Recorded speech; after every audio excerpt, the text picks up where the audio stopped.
You stopped your antidepressant months ago, maybe even a year ago, and the depression lifted, the anxiety eased, but something else didn't come back. Your libido, your sensation, the ability to feel pleasure at all. And every doctor that you've talked to has either dismissed it, blamed your depression, or told you it'll resolve on its own. And today, I want to tell you something most psychiatrists have been slow to say out loud. What you're describing has a name. It's called Post-SSRI sexual dysfunction, and it's real.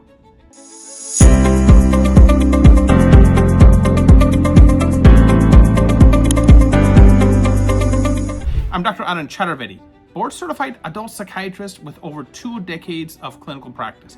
And on this channel, we talk honestly about the intersection of mental health and sexual wellness, the parts of psychiatry most clinicians won't touch on camera.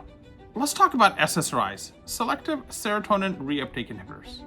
Sertraline, fluoxetine, paroxetine, citalopram, escitalopram. They work by increasing serotonin in the brain. While you're taking them, sexual side effects are very common. You get reduced libido, delayed orgasm, genital numbness, and these affect somewhere between 30 and 70% of patients. For most people, these symptoms resolve within weeks of stopping the drug. But for a smaller subset of folks, they don't. You have persistent low libido, genital numbness, muted or absent orgasms, and you get emotional blunting. That feeling of being disconnected from your own emotions and from the people you love. And these symptoms can persist for months, for years, and in some cases, indefinitely. This is post-SSRI sexual dysfunction, or PSSD. For decades, patients reporting this were told it was their depression coming back, that it was psychological, that they were imagining it. Now, that started to change in 2019.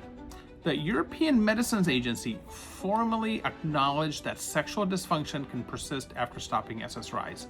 Health Canada followed, then the FDA. So if you've been told post-SSRI sexual dysfunction isn't real, your information is out of date. Regulators in 3 major jurisdictions disagree. How common is it? Honestly, we don't know yet. Most people who stop SSRIs don't develop post-SSRI sexual dysfunction. But it isn't vanishingly rare either. So why does it happen? And the science is pretty early on this. There's some hypotheses that say that it involves epigenetic changes, which means altered receptor sensitivity and downstream effects on dopamine, the nitric oxide pathway that drives genital blood flow. But really the honest answer is, we have all these different hypotheses, but we don't have exact mechanisms. Anyone who tells you that they know exactly why post-SSRI sexual dysfunction happens is really overstating the evidence. So what about treatment? I'm going to be straight with you. There is no FDA-approved treatment, no protocol that consistently works.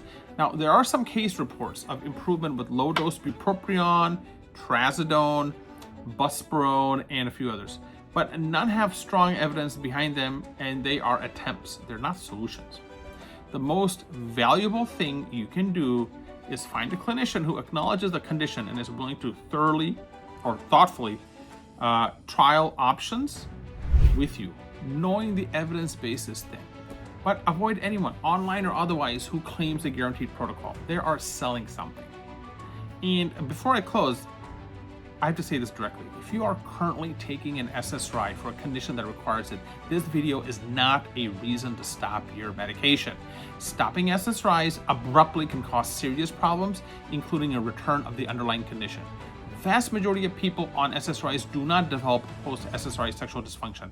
SSRIs save lives. And any decision to start, continue, or stop a psychiatric medication should be made with your prescriber, not from a YouTube video, including this one.